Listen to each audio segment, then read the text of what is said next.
de ceux auxquels on dit non, faut pas le faire, ça sert à rien. Donc oui, il y a quand même un intérêt. Claudine, bonsoir. Oui, bonsoir. On vous écoute, Claudine. Oui, bonsoir, merci pour votre émission. Alors il y a 12 ans, donc en 2007, mon mari et moi avons décidé du jour au lendemain, c'est ce que disait monsieur tout à l'heure, de faire l'acquisition d'une maison. Et nous l'avons trouvée très rapidement, à peu près, c'était la troisième maison que nous visitions. Et nous avons eu un coup de cœur et nous nous sommes adressés donc à ma banque. Je suis fonctionnaire, mon mari à l'époque était intermittent du spectacle et gagnait très bien sa vie. Et je me suis adressée au Crédit Agricole et nous avons eu la mauvaise surprise d'avoir comme réponse un prêt sur 15 ans avec des mensualités vraiment très très importantes. Donc nous avons été vraiment choqués par la réaction de mon banquier et nous nous sommes adressés à meilleurtaux.com.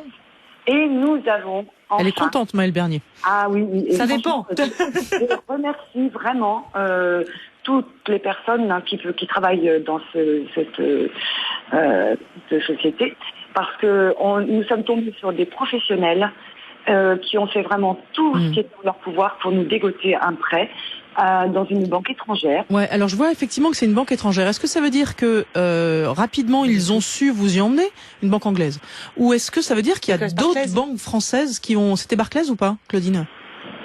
C'était la G-Money Bank. D'accord. Ah oui, mais et donc, mais est-ce que ça veut dire vous avez essayé, ou le courtier pour vous a essayé toutes les autres banques françaises et ça n'a pas marché, c'est l'idée?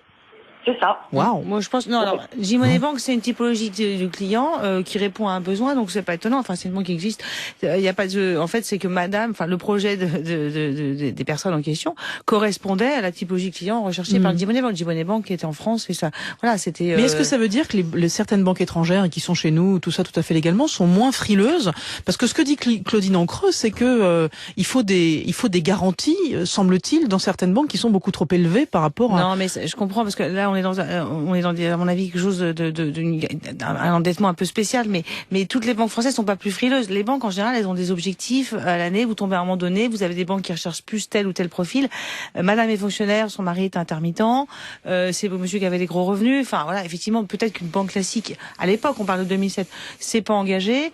Elle a tout trouvé un financement. Je suis ravie que ce soit passé par Meilleur Taux.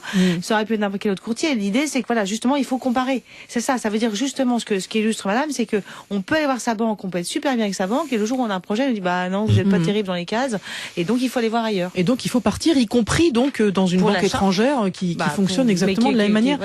Ce qui revient un peu, pardon Monsieur Vimon, j'ai vu que vous vouliez intervenir à cette question sur franceinter.fr qui revient sur ce qu'on a déjà évoqué et qui est un petit peu le cas de Claudine aussi peut-être, que comment quelqu'un qui n'a pas de contrat de travail régulier peut-il justifier de revenus suffisants pour solliciter un prêt immobilier? Là en l'occurrence monsieur est intermittent même s'il gagne très bien sa vie.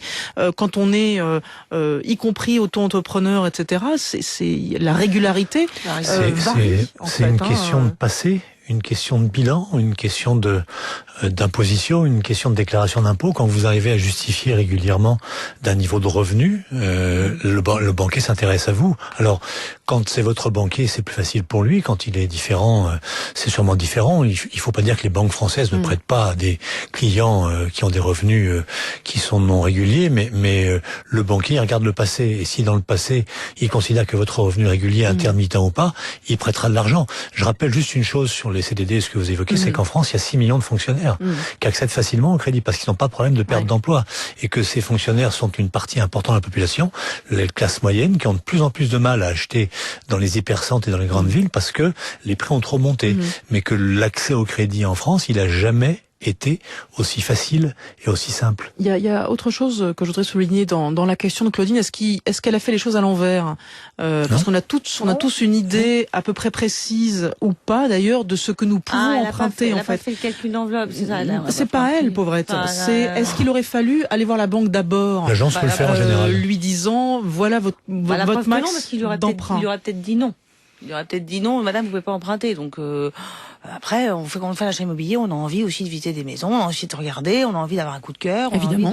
Il y a un peu d'affect quand même, on n'est pas obligé d'être... Et puis l'agent immobilier... Il y a surtout de l'affect quand on achète un appartement, quand on s'en donne pour 25 ans. Et l'agent immobilier en général fait une découverte financière, un plan de financement et ne vous montre que les biens correspondants. Il n'a pas intérêt de vous emmener en visite sans avoir revalidé le montant de votre enveloppe financière. Bonsoir Frédéric. Oui, bonsoir. On vous écoute Frédéric.